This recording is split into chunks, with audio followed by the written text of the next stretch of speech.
Baik, sebelumnya Assalamualaikum warahmatullahi wabarakatuh. Baik, di sini saya Setiawan ingin mempresentasikan hasil dari laporan praktikum pembuatan fiber optik. Jadi saya berasal dari kelompok 9, nama saya Setiawan. Next, nah di sini pertama ada tujuan praktikum. Jadi yang pertama itu saya bisa memahami mengenai tahapan pemasangan dan juga teknik penyambungan kabel fiber optik secara benar, termasuk dengan pengecekan dan kualitas sambungan. Kemudian yang kedua itu saya mengatur WiFi atau SSID keamanan dan batas pengguna. Kemudian yang ketiga saya bisa mengatur pengaturan WiFi, SSID keamanan dan pembatasan jumlah pengguna. Kemudian yang ketiga saya bisa mengatur WiFi, kemudian SSID keamanan dan juga pembatasan jumlah pengguna. Yang keempat saya bisa memantau daftar perangkat yang berhubung. Kemudian yang terakhir itu kita bisa memahami rangkaian jaringan PON dari pusat hingga ke pengguna. Next. Nah di sini ada pengenalan dasar fiber optik. Jadi yang pertama itu jenis kabel. Untuk kabel yang digunakan itu ada single model dan multi model. Kemudian yang kedua itu ada opsi jumlah port. Jadi ada 1 sampai 12 dan 24, 48 dan seterusnya. Kemudian yang ketiga itu ada perangkat pendukung jaringan. Ini contohnya seperti OLT, OIC dan ODP. Kemudian yang keempat itu ada pembagian sinyal pada jaringan PON atau passive optical network. Kemudian yang terakhir ada pengetahuan dasar mengenai standar konektor fiber optik, misalnya SG, LC, FG, serta jenis kabel drop yang digunakan pelanggan. Nah, untuk jenis-jenis kabel ini tergantung dari perusahaan itu membutuhkan apa. Kalau di perusahaan biasanya menggunakan LC. Next, nah di sini ada proses teknis instalasi fiber optik. Jadi yang pertama itu yang perlu kita lakukan adalah penyambungan kabel menggunakan fashion splicing, yang dimana di proses itu kita akan membuka serat kabel dan akan kita sambungkan. Nah kemudian yang kedua itu ada pengujian kualitas melalui loss test.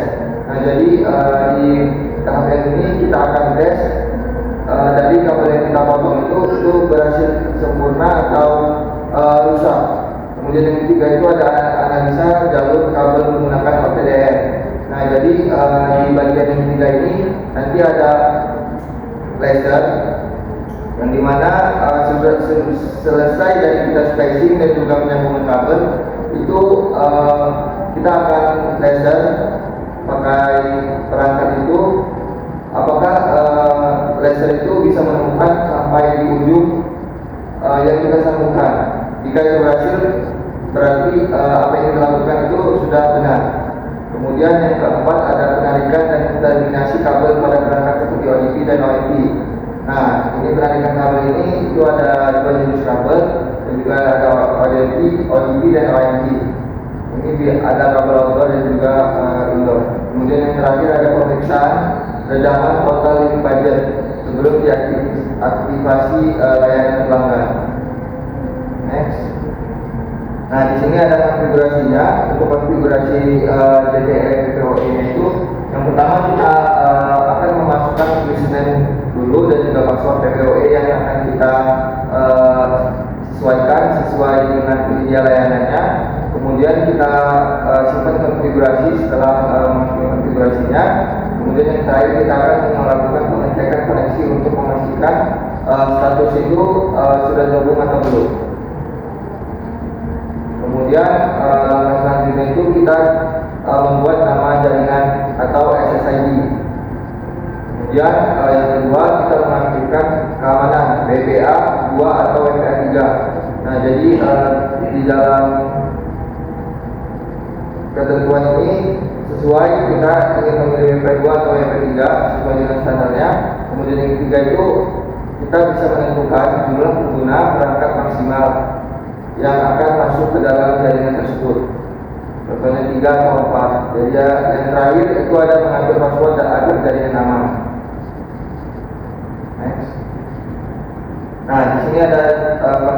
di HCP. Nah, untuk di HCP ini kita menentukan tentang IP seperti IP port. Kemudian yang kedua kita mengaktifkan di HCP server, dan yang terakhir kita mengatur lifetime dan juga parameter lainnya. Ini bisa disesuaikan. Kemudian untuk yang monitoring perangkat terhubung. Jadi di bagian ini itu kita akan mengecek daftar perangkat aktif melalui menu router.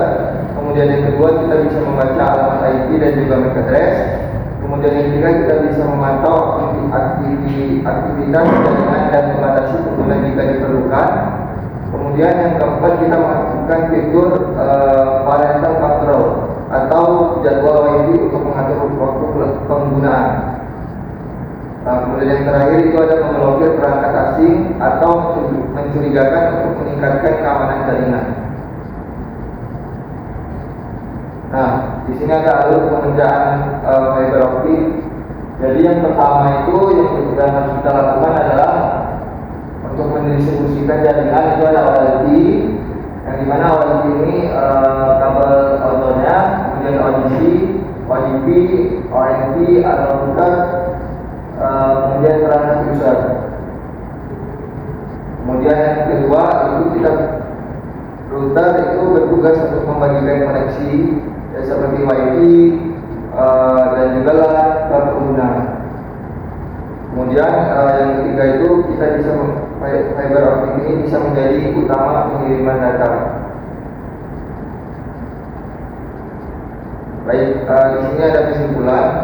Untuk kesimpulan ini, yang pertama itu Pratikum ini banyak memberikan saya pengalaman langsung dalam memahami proses jaringan fiber optik, seperti saya bisa splicing dan lainnya. Kemudian yang kedua saya mampu melakukan konfigurasi router dan juga WiFi. Yang ketiga saya bisa dapat membaca perangkat yang sedang terhubung. Kemudian yang keempat, jaringan itu dapat dioptimalkan untuk keperluan pengguna. Kemudian yang terakhir itu memberikan pengalaman bekerja dengan perangkat jaringan nyata seperti WiFi, ODP, ONT dan berbagai alat pengukuran lainnya. Baik, di sini sudah bagian dari akhir.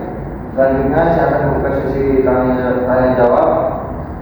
Untuk yang ingin bertanya bisa acungkan tangan.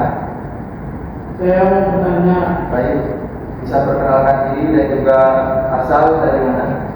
Perkenalkan, nama saya Sobi dari Perusahaan Teknologi Elektronik Internet. Baik, terima kasih. Nah, pertanyaannya, saya ingin bertanya, mengapa sih nilai rekaman itu pada hasil OTD tidak bisa berbeda-beda, walaupun panjang kabel dan jenis splitternya sama? Jelaskan faktor teknis yang mempengaruhi perbedaan tersebut. Oke, baik, terima kasih atas pertanyaannya. Jadi, mengapa nilai redaman itu authorization pada hasil OTDR? Oke, mungkin jawabannya saya itu adalah perbedaan nilai redaman ini terjadi beberapa faktor. Jadi ada beberapa faktor yang bisa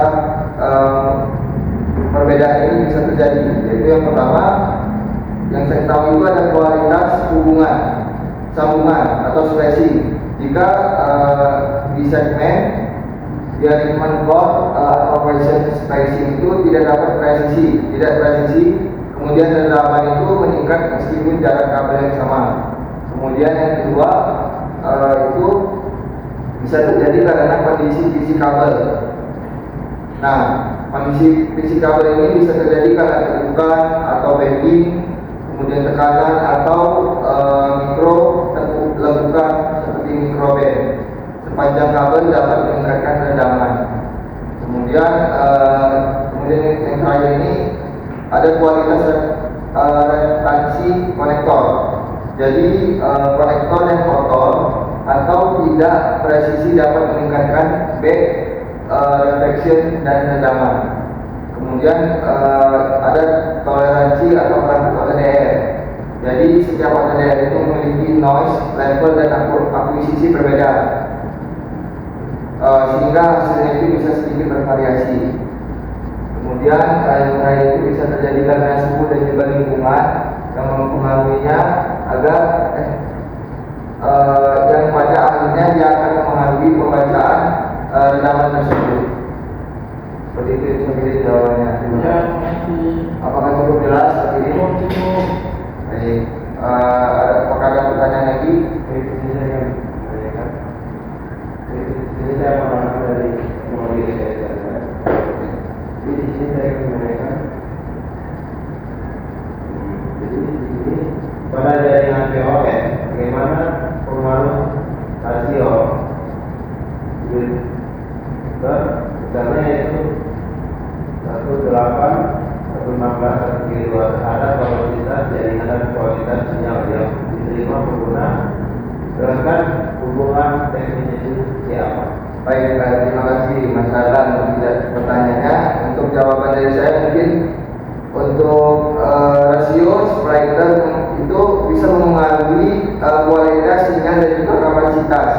Jadi semakin besar rasio splitternya itu semakin banyak juga pembagian daya optik, sehingga redaman itu meningkat. Misalnya saya berikan contoh, splitter 1/8 itu sekitar 10 sampai 11 dB. Kemudian splitter 1 sampai 16 itu sekitar 13 sampai 14 dB. Kemudian splitter 3 1 sampai 25 itu bisa 16-17 dB. Jadi meningkatnya redaman itu akan menurunkan power optik yang sampai ke ONT. Jadi sehingga kualitas sinyal itu melemah. Jadi semakin kecil itu dia akan semakin baik. Kemudian ada rasio besar. Jadi 1/32 atau 1/64 itu cocok untuk area padat penduduk, tetapi membutuhkan kualitas sinyal ONT lebih tinggi atau jarak kabel yang lebih pendek. Kemudian jika splitter itu terlalu besar, resiko untuk mendapatkan kegagalan itu layanan itu akan meningkat atau dia akan drop sinyal, kecepatan menurun, terutama pada jarak jauh. Kemudian dengan kata lain, kapasitas pengguna itu bertambah, tetapi kualitas sinyal itu user itu menurun karena daya optik terbagi lebih banyak. Itu jawabannya kan, apakah cukup jelas? Baik, terima kasih sudah bertanya. Saya mohon maaf apabila saya ada salah kata dalam melakukan presentasi pada siang hari ini. Terima kasih untuk perhatiannya. Saya Edi, wassalamualaikum warahmatullahi wabarakatuh.